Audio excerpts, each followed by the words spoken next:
my best to finish out the life of David today. I really want to get past these. I think I got some other things brewing, but I don't want to leave until I've finished it out. Because I want to make sure we get the whole picture of a man. Once again, going back to that idea of a man after God's own heart, I think it's important to see them as a whole, not just... One of the things I think we do a disservice in a way, and it's not bad, you kind of have to do it this way, but as a kid, you grow up and you know the stories, right? You know the major moments. So when we talk about Daniel, you know about the lion's den. But we don't really talk about what happened to Daniel after the lion's den, or what happened to Daniel before the lion's den. So sometimes we don't know those stories. Or, if you talk about David, like I said this morning, we all know about Goliath and we all know about Bathsheba. But the thing is like, what happens before and after to that man, and what's formed them as a person. So when we look at someone like David, who's been, what I would say, complimented by God to say that he's a man after my heart, I think it's important we know the whole story. And so that's why I don't want to walk away just yet. So we're close. I'm going to do a bit of a speed run on some of the chapters, so just bear with me, because there's a whole lot there, but I don't want to go through it in too much depth because it's not pertaining to David per se, it's just kind of going on around him. So if we can, in chapter 13 is where we ended off this morning. And I told you that in chapter 12, we have some victories. Solomon's born, but Nathan comes and tells David about what's going to happen because of his sin with Uriah and his sin with Bathsheba. And so that baby dies. David says that when he hears about the story about the little lamb, he says that man will pay fourfold. Four of his lambs will be taken and given to this hypothetical man in the story. Well, David is going to have 4 of his lambs taken, if you will. The first of which is the child that Bathsheba had. So we've seen one pass away. Here in chapter 13, we're going to see a continuation of this. So what happens is and this story is a little adult in terms of its content, so let me try and be very careful with it and how I discuss while also giving you the understanding. So David has 2 sons that are going to be important in this scripture. We have Absalom, who's going to be important in a little bit, and then we have Amnon. So Amnon is one of David's sons. Absalom's one of David's sons, and then there's a third character, Tamar. Tamar is Absalom's sister, but she's not related to Amnon. She's half related to him.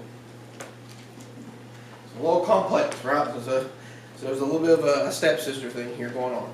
So what happens is Amnon falls in love with Tamar, who is his half-sister. Okay? Now,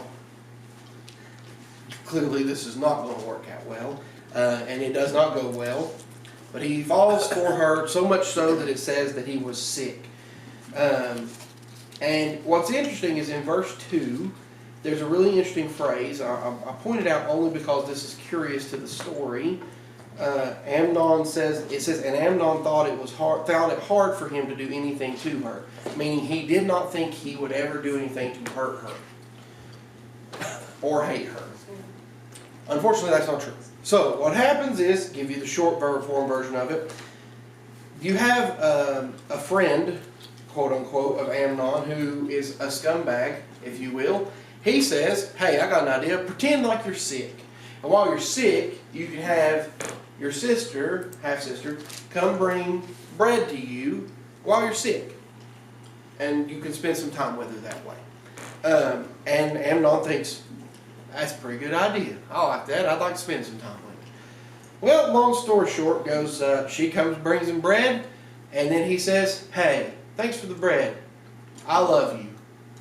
And she goes, no, because that's wrong. And he goes, well, too bad. And that goes about the way you expect it to. He forces himself on her, and then he hates her.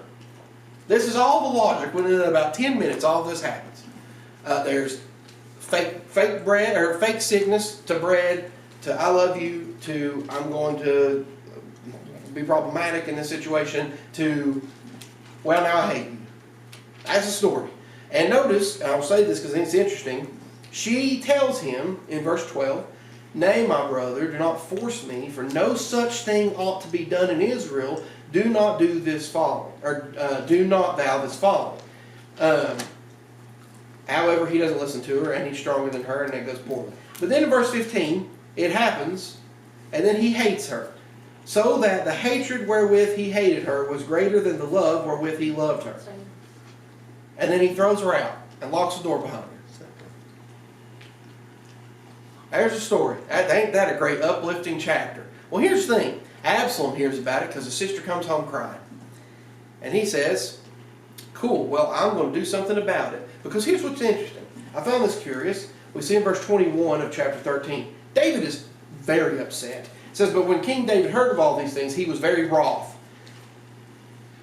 This is the part I can't comprehend. David's mad. But you'll notice here in verse 23, it says, it came to pass after 2 full years. None ever happened, does it?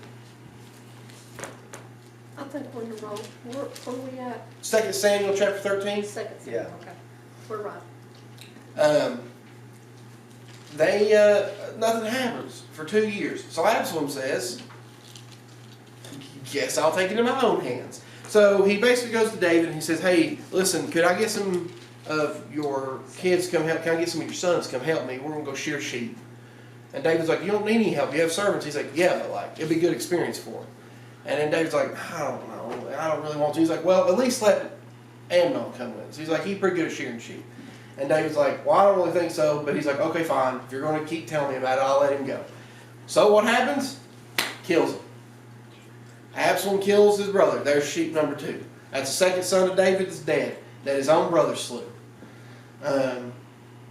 Now, here's the thing. It's interesting because the same friend, quote unquote, that encouraged Amnon to do this is the same one that comes to the king and says, oh, well, he's been planning this for a long time, so you shouldn't be upset about it. There's a lot of poor logic here. The reason I bring all this up is you're seeing what happens when we get away from God. And clearly in this case, David has had multiple wives. He's clearly not being a good father figure to his sons. And in this case, then he's got bad people in and around him. It's going to cause problems in a little bit. And you'll notice here at the end, it says, also, just to give you a little bit of context, when the servant comes back to tell him that Amnon's dead, the servant just says, oh, actually Absalom killed all of your sons. He killed everyone you got. But he didn't. He only killed Amnon. And that's a whole long story. So Absalom flees. That happens in verse 34. He runs away because this has happened. And so that friend, quote unquote, of Amnon goes to David and tells him what's going on. And David is grieved in his heart. And you'll see there in verse 39, it says, the soul of King David longed to go forth unto Absalom, for he was comforted concerning Amnon, seeing he was dead. And you'll also see that David also was grieving in verse 37. It says that he mourned for his son because he doesn't have Absalom. So there's a problem here. David is stuck in a hard spot in that he is grieving for his son Absalom. But also, this is going to be an important part, Absalom just murdered a man. Now, was he justified, quote unquote, from a human perspective? Absolutely. But he took a man's life, which was his not right to take. But David has a heart for him. I want to keep going back to this. He has a love, for some reason, he has a love for certain people and shows this great mercy towards them. And when Absalom is gone, he feels grieved for him. He misses his son. Clearly he doesn't miss Amnon because he's dead. And he was kind of comforted in that. But that's his second one who dies, his second son to die.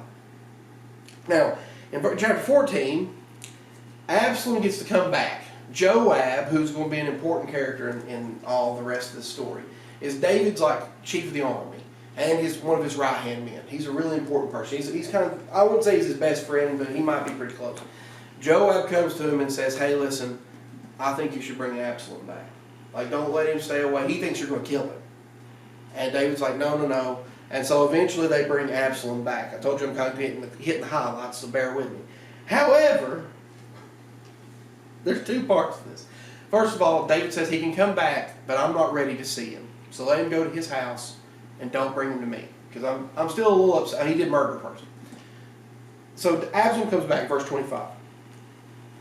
And here it says, but in all Israel there was none to be so much praised as Absalom for his beauty. Absalom was a handsome man. From the sole of his foot, he had pretty feet. Even to the crown of his head, there was no blemish in him. He was a good-looking man. And when they weighed his hair, because that's what happens at 26, for some reason they weighed his hair. His hair was 200 shekels worth. He had a lot of hair. And it's pretty hair. He was a handsome man. This is important because Absalom begins to gain favor with the people. And the other thing is that he starts to get a little conceited. So he sends to Joab. He says, I'd like to talk to the king. He's like, I haven't seen my dad. I need to talk to him. Well, Joab ignores him the first time. He's busy. He's got things to do. So he sends another message to Joab. Well, Joab doesn't answer him again. So, in verse 30, once again, talking about the character of Absalom, because it's going to be important to David in a minute. I want to make sure we understand what's happening. Absalom goes, hey, since Joab's not going to listen to me, his fields are beside mine. Go set them on fire. So his servants go, cool, all right, I guess we'll just set them on fire. So then Joab shows up and goes, man, why did you set my fields on fire? He's like, well, you wouldn't listen to me, so I had to set your fields on fire. And so he goes, okay, fine, I'll go talk to the king. Like, I was busy, sorry. So he goes and tells him, and you'll notice in verse 33, this is the man who has killed his son. So Joab came to the king and told him, and when he called for Absalom, he came to the king and bowed himself on his face to the ground before the king, and the king kissed Absalom. He shows him love. Now, welcome to chapter 15. I don't know if you have a heading at the top of yours, but I do. Mine says, Absalom prepares for a revolt. I promised you civil war this morning. Here we go. Same Absalom, who just came in and said, I miss my dad, I'd like to talk to him. That wasn't the whole reason why. He wanted to come to Jerusalem. And so what he does is while he's in town, he goes and sits in the gate of the city. Now, if you remember the way kind of things were done, this was the place of business. This was where transactions happened. It's kind of what you'd think of like a city hall to some extent. There was a lot of important things that took place. It's where all the elders sat. Well, Absalom goes and sits down there. And so what's happening is when people come, he goes, oh man, it's a shame everybody's so busy. They don't have time to talk to you. Because he catches them before they can get to the gate. And he goes, oh, what's your problem? Well, you know, I got this business deal I'd like to do. Well, everybody's too busy to see you, but you know, if I was in charge, it wouldn't be like this. I'd take care of you. But I'm not, alas, I'm not in charge. And so, over time, he began, you'll see that in verse 4, oh, that I were made a judge in the land. He says, I would do him justice. Any man who come to me, I'd do him justice. And this is important because Absalom is beginning to sow some discord. And so then, not only this, he says that he stole the hearts of the men of Israel. And he does this for, you see that in verse 7, that is correct, 40 years. God's judgment on David isn't quick. 40 years he does this. And then one day he says, I think it's about time. And so he sends spies in through Israel. And he gets some men. And there's a conspiracy. And they decide they're going to kill the king. He's going to be king now. But David hears about it. There's a messenger that says, you better be careful. They're coming for you. So David grabs his people and they flee. And that's what happens there in verse 13 of chapter 15. But David makes one wise decision. This is his son, by the way. His son, just like King Saul, person he loved, is now after him trying to kill him. So what does he do? David does one smart thing. He tells his friend, whose name is Hushai, he says, listen, I know you're with me. But with me, you're not really any help.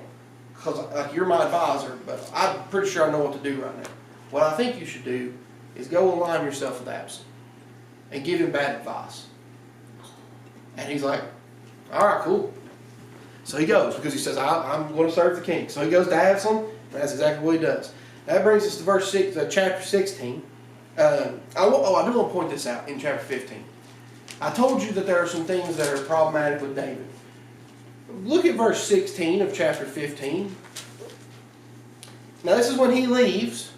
He's gathering people to run away to escape Absalom, who's coming to kill him. Well, you see that at the end of the verse there? It says, the king went forth and all his household after him, and the king left 10 women which were concubines to keep the house. We got 4 wives. Now we've got at least 10 concubines. You see that there's some problems here. You're going to start to understand why there's some issues in the family in terms of problematic lineages. It's going to contribute. It will cause problems for the rest of the time, up till Solomon. So, and even with Solomon a little bit, we'll talk about that too if I get there. What happens is he's running away. Once again, I want to talk about he's a man after God's own heart, but when he doesn't follow God's will, clearly there's 10 more reasons he hasn't, things go south. So verse 16 comes in. There's a whole lot of things that are going on. I am moving relatively swiftly, but I want to hit the parts about David with my hope of completing this. There's this really curious thing that happens in the first part of chapter 16. David and his people are traveling through. And a man shows up, and his name is Shimei. And he curses David. Now this is not saying bad words to him. He is basically creating vows of bad things to happen upon David. Wishing for horrible things to happen upon David. And throwing rocks at them, and throwing dirt at them, and as being a general menace to the whole group of people David's trying to escape with. Now, they want, his advisors are like, well, he's cursing the king. That's punishable by death. But David says here, so verse 9, this is where it tells Abishai, says, why should this dead dog curse my lord the king? Let me go over, I pray thee, and take off his head. But the king says, what have I to do with you, ye sons of Zeruiah? So let him curse, because the Lord hath said unto him, curse David. Who shall then say, wherefore hast thou done so? He says, let him be. And he does. He follows them, throwing rocks at him. He'll come back up later. But the thing is, he's a Saul supporter. He says, see, you took the throne by blood. You stole it from Saul's family. And now you want us to follow you. You're getting everything you deserve. And here, again, David shows mercy to this man. He has no reason to. And yet he says, it's okay. God must have told him to say that. Let him be. The chapter ends with Absalom. He's in Jerusalem, and he questions Hushai, and he's like, okay, cool, so I guess you are with me, even though Hushai's like, yeah, I just serve whoever the king is. I don't care who it is, whether it's you or David. And then we meet the other person who is, if you want a name for a kid, here's your one, verse 23, Ahithophel.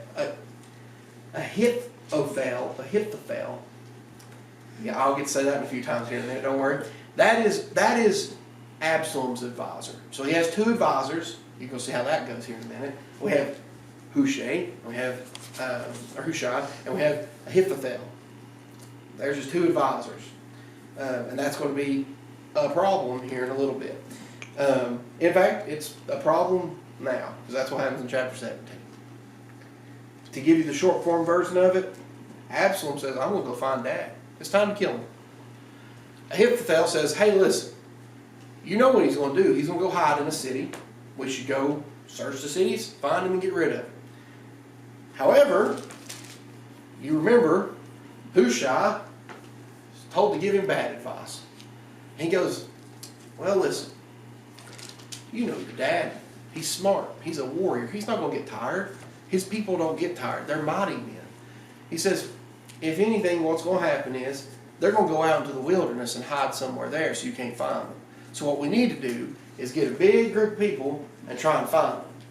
But we need to gather everyone first and then go look for them. We don't need to do it immediately, because if we do it now, then we're just going to be wasting our time. So we'll be trying to, hunt through the desert with a comb. And Absalom goes, yeah, that's a pretty good idea. So Hushai goes, hey, listen, boys, I need you to go tell David to get out of here. Tell him to move. So they go tell David, he gets out of there. And that's what's happening. So we've got this constant thing. So it's interesting that David has this partnership with Hushai, and he has built a number of alliances of people who are loyal to him. Now this has nothing to do with David, but I also need to bring it up just because I think I know there's a reason for it, because it's like the destruction of a person's honor, but because Absalom doesn't listen to Ahithophel, he goes home, makes a will, and then kills himself. That's what happens in verse 23 of chapter 17. He says, he didn't take my advice, my honor is gone, and then he dies. So there's that. That's another man who dies because of this whole entire situation that David created by having a problem with Bathsheba. From there we come to chapter 18. This is going to be the next time we see a lot about David. And like I said, I'm sorry I'm moving quickly. In chapter 18, there's a fight. It finally comes to a fight. Captains of David's armies fight against Absalom's army. Now this is a wild one. If you've never heard this story before, I'm about to tell you something crazy. Okay, there's a few fun ones, right? You know about Balaam, when the donkey talked to him? That's a wild story, right? There's a few fun ones. This is an interesting one. I remember how I told you Absalom was a beautiful man. Mm-hmm. Remember how I told you he had some beautiful hair? Mm-hmm. Well, anyway, he's riding his donkey. They're not even in the battle. Riding his donkey. They're going by, and they go under a tree. And so he kind of ducks to get under the tree, but instead of getting under the tree, he gets his hair hung, and the donkey keeps on going. So he's hanging there by his hair, stuck in the tree. He can't get out. So what happens is, Joab and his people go by and they go, "What's that? There's some guy over here hung in a tree." They go, "Well, we're going to go check that out." Turns out, it's Absalom. Now here's the thing, because this is interesting. The man who comes to tell Joab to go check it out, who's part of his thing, says, "I would not have ever put my hand forth to hurt him, because I heard the king say," and this is one of the things I think is important about David, in verse 5 of chapter 18, "Deal gently for my sake with the young man, even with Absalom." He says, "I don't want you to kill him." Joab goes, "Boy, that's a shame," because that's how Joab has dealt with everything in his life. He goes, "Cool, so anyway, stab." So he has his men stab him and kill him and hang him in the tree. And he goes, "Hey, go tell David," this is wild, they have a foot race. There's two messengers. One of them's going to tell David that Absalom's dead. The other one's going to hurry and try and beat him there, who's been sent by Joab, to tell him the good news first. And be like, "Yeah, so anyway, he's dead, but it's okay, because we won the battle and it was his enemies that killed him." So that's how chapter 18 ends. Now this is important. I told you, you've got to think about who Absalom is. Absalom is David's son. He has been trying to kill his father and coup the entire government to take it over for himself after killing his brother and burning Joab's fields. This is not a particularly good person. How does David react? Well, verse 33. "And the king was much moved, and went up to the chamber over the gate, and wept. And as he went thus, he said, O my son Absalom, my son Absalom, would God I had died for thee. O Absalom, my son, my son." He's distraught. And incredibly distraught. So much so that in chapter 19, he's still mourning. He's still in mourning. So much so that Joab comes to him and says, "I've had enough. It's time to move on." And you'll see, I'm not joking with you. Notice this. It says, so the people they hear that the king is grieved. But there's some things that need to be done. There's business that needs to be had now. The kingdom has been broken. There's justice to be wrought. But David isn't doing anything. He's crying, which is completely fair. His son's dead. So David, it says he covered his face in verse 4 of chapter 19. And the king cried with a loud voice, "O my son Absalom, O Absalom, my son, my son." Joab came into the house. Now who's Joab? Do you remember? He's the one who killed him. Yeah, he's the one who killed him. He's the one who commanded him to be killed. And Joab's also the captain of his guard. It's one of his best friends. Well, once again, this is also important. Joab did not listen to David and did kill his son. So that's important. We'll come back to that in a minute. Joab comes in and he says, notice this, verse 5, Thou hast shamed this day the faces of all thy servants, which this day have saved thy life, and the lives of thy sons, and of thy daughters, and the lives of thy wives, and the lives of thy concubines, there it is again, in that thou lovest thine enemies, and hatest thy friends. For thou hast declared this day that thou regardest neither princes nor servants, for this day I perceive that if Absalom had lived, and all we had died this day, then it pleased thee well. Now therefore arise, go forth and speak comfortably unto thy servants, for I swear by the Lord, if thou go not forth, there will not tarry one with thee this night, and that will be worse unto thee than all the evil that befell thee from thy youth unto now. He says, I'm sick of you. He said, you're mourning over your son who was an enemy, and he says, honestly, you probably would have preferred if all of us would have died and your son would have lived. And he says, you need to go out there because everyone's going to leave. They're going to turn their backs on you, and then what are you going to do? So, David listens to his friend's advice. He goes out, and this is interesting because chapter 19, I'm not going to go through it in depth, but chapter 19 is David fixing things. He is forgiving people who turn their backs on him. He's building like connections with people who had turned on him. He's trying to reconstruct, if you will, if I can steal a word from our own Civil War time period, trying to reconstruct the nation. Because David's a forgiving man. Mend broken fences. 1,000%. And so much so that he forgives people who should not have been forgiven. And in fact, you remember that guy threw rocks at him and cursed him? He even forgives him, kind of. That's like, he does, but there's a caveat, but that's not here. David does not do the things.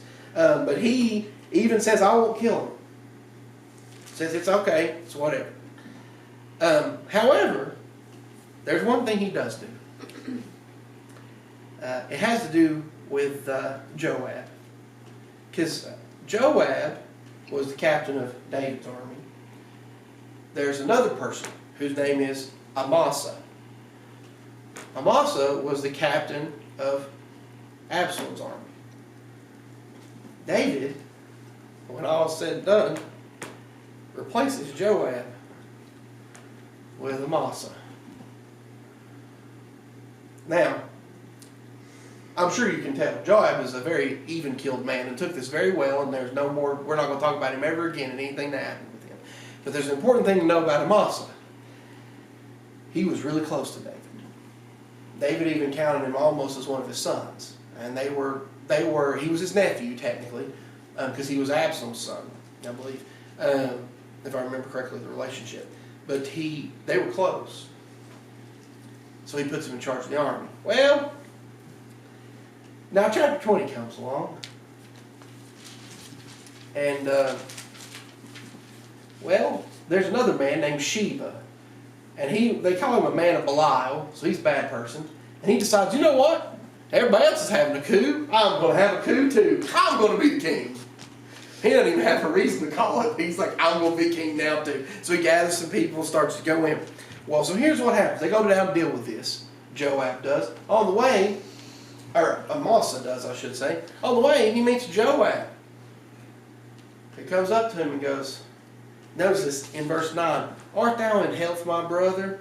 And Joab took Amasa by the beard with the right hand to kiss him, right, to give that greeting that was normal of his day. And then he assassin creeds him. Which, if you don't know what I'm talking about, he pulls a sword out of his side and stabs him under the fifth rib and kills him. Leaves him to bleed out in the middle of the street. And then walks off.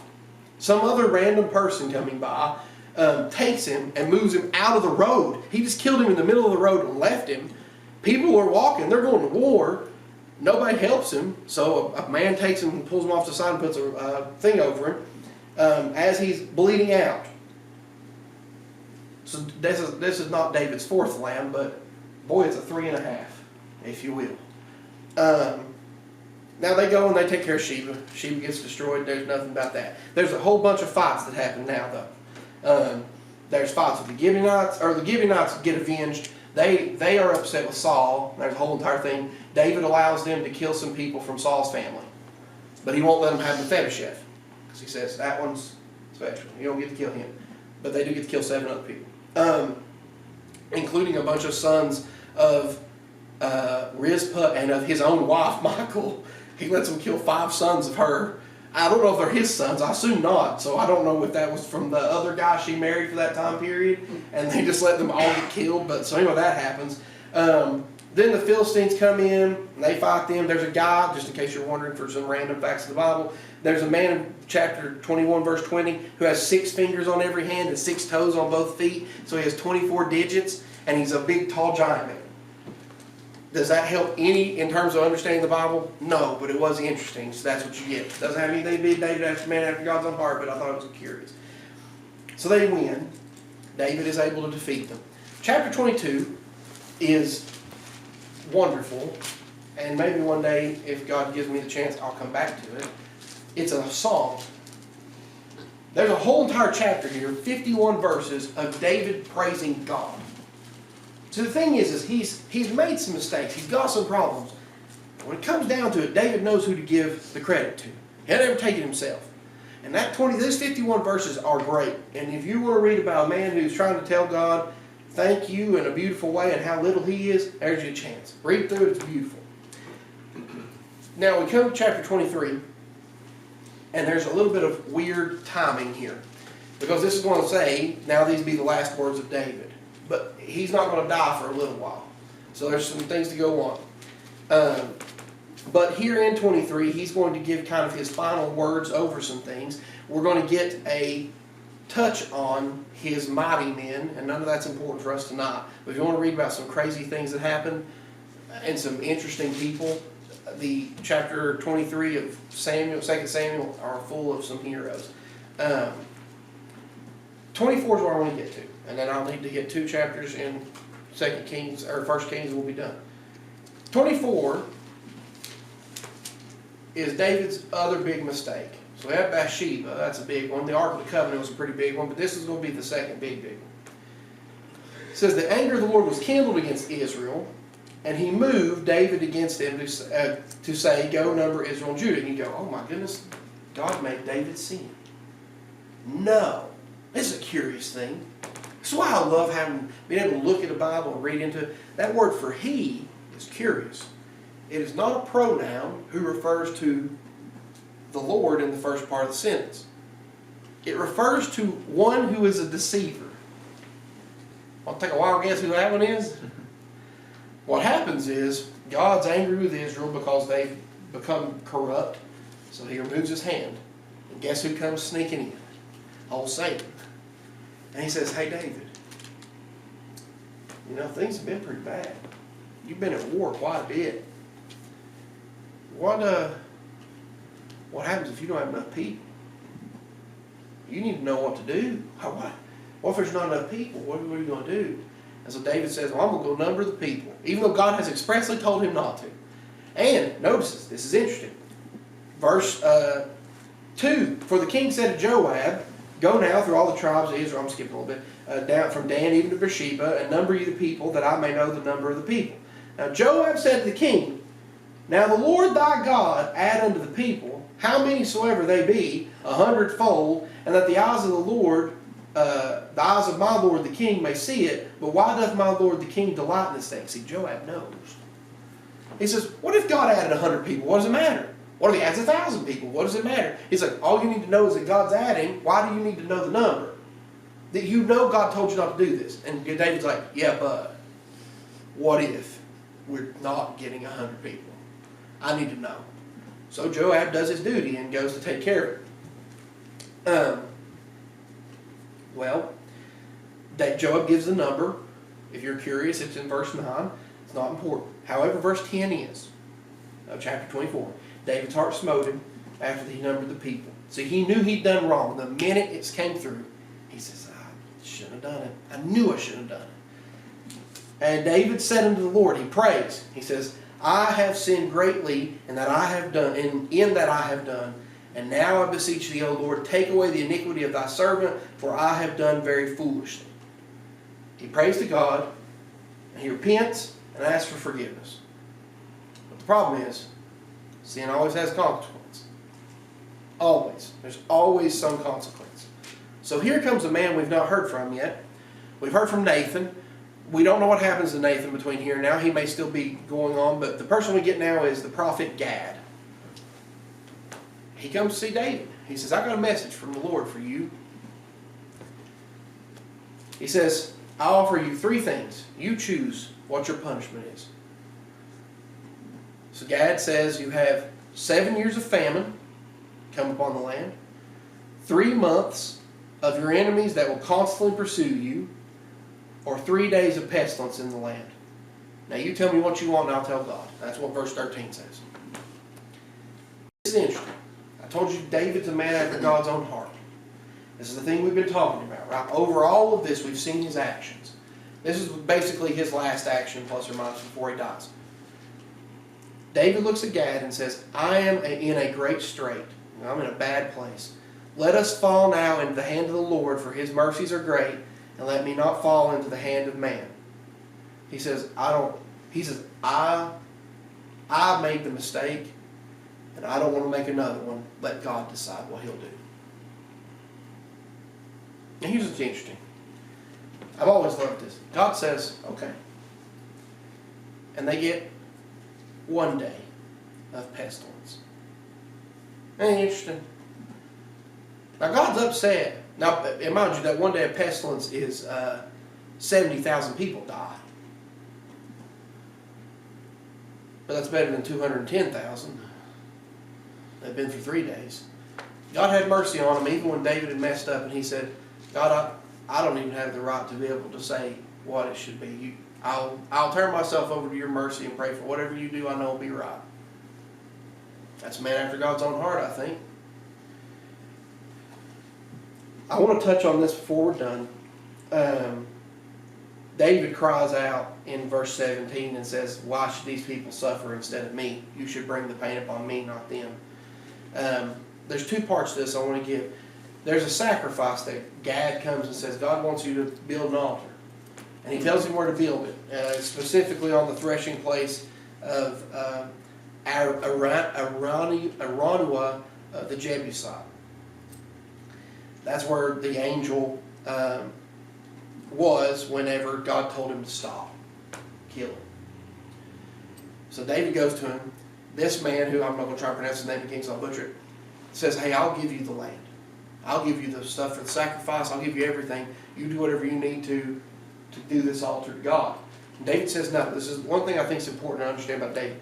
He says, nay, but I will surely buy it of thee at a price. Neither will I offer burnt offerings unto the Lord my God of that which doth cost me nothing.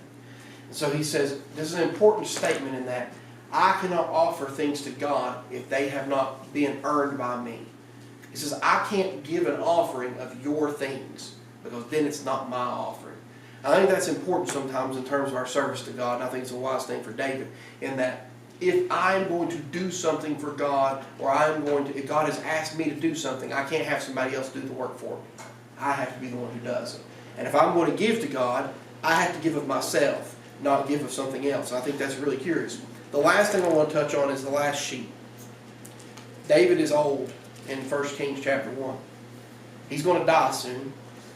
Now, and they know he's going to die. In tradition, Solomon is not supposed to be king.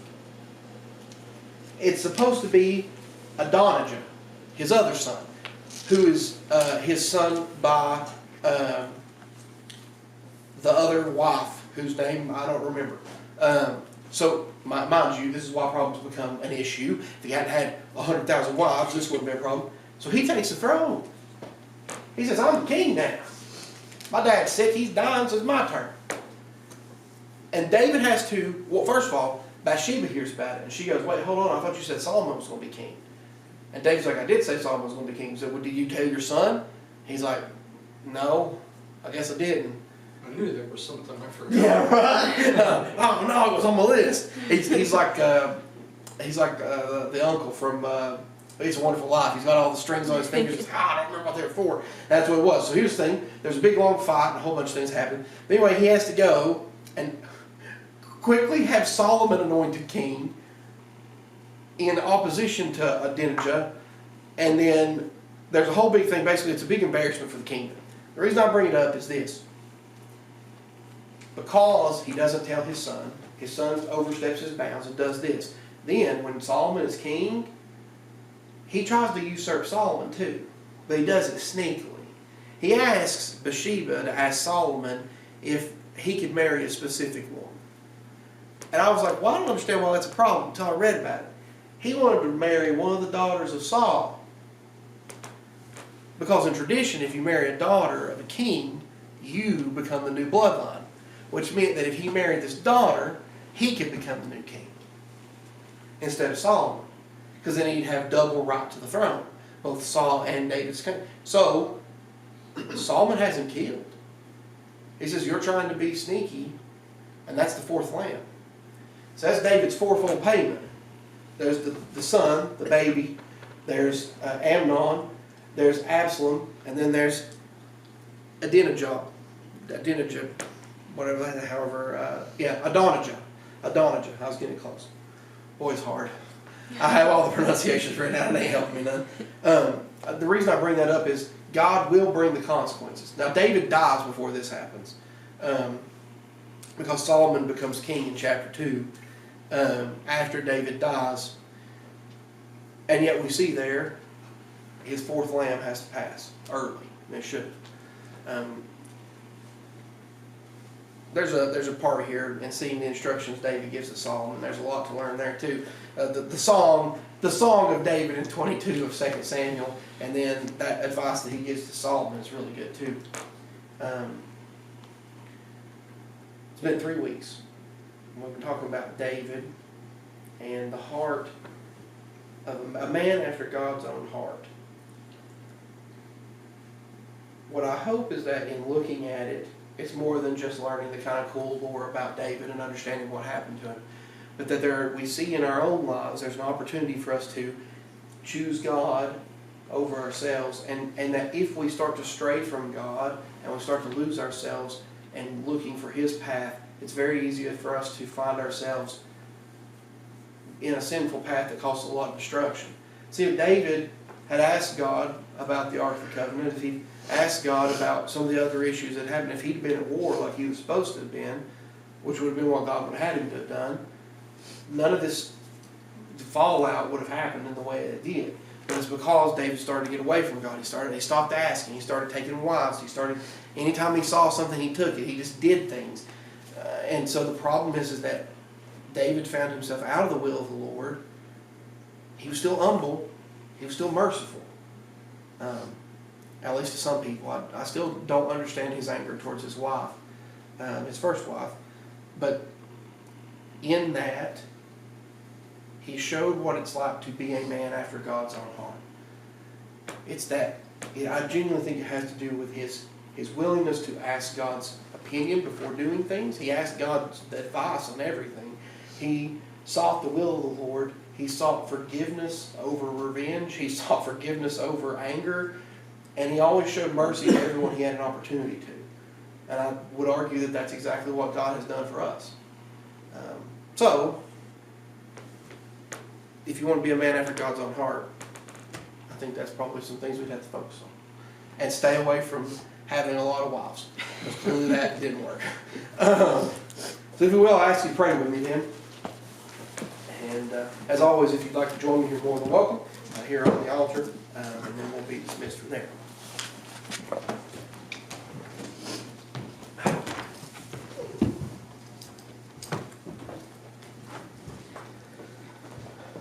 Well, we're grateful to you for bringing us back here again tonight, giving us safe travel, Lord, giving us an opportunity to come before you, Lord, giving us an opportunity to come and pray, to come and read out of your word. Lord, I see a lot of decisions that David makes, and God, I know that there's parts of me that need to be worked on.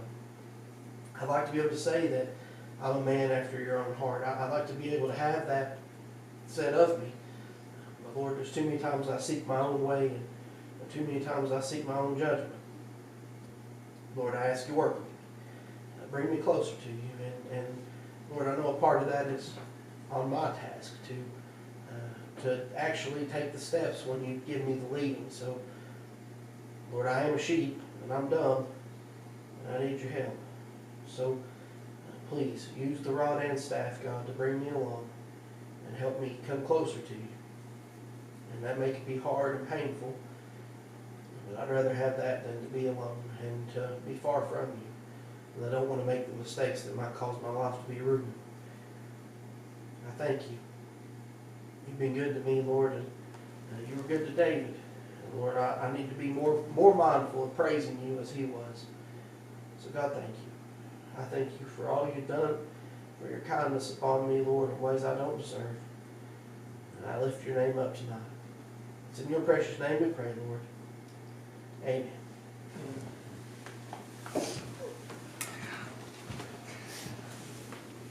All right, well, I appreciate you coming out tonight. Hopefully it won't be too dark before we get out of here. And we will see Thursday night. I won't be here, unfortunately. I will have to be on the road to Nashville for my second work trip of the last 2 weeks.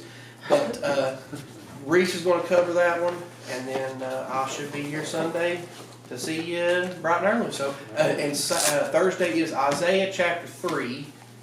So don't forget about that. It should be chapter 3. He might get through 3 and 4 depending on how quick he wants to move because it ain't too long. We'll see you. I think it's rough.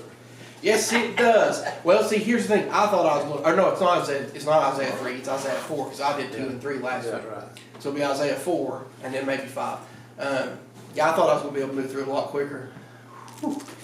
There's some deep stuff there on Thursday nights. And if you don't get a chance, as a reminder, I do upload everything. I did not upload Thursdays yet, but I am trying to keep ahead of it. So, you know, if you want to get on YouTube or Rumble, they're not on Rumble. Don't look there yet. But if you're looking on YouTube, I should have it there. Be willing to share the messages with people. I've had some people ask me about it here lately, and you know, it's always on there if you want to. And then if you need anything from me, you let me know. We have a missionary coming in a couple weeks too. If you'll keep them in prayers, they're going to come on the 6th that night, and Brother Dean Montgomery will be here with us that morning because I'll also be gone that Sunday. So we'll talk about that next week. So, and don't forget about jars, sugar, and jars downstairs. And lids. Yep. All the things Reese keeps telling everybody to remember. Thank you. Have a wonderful evening, and we'll see you next time.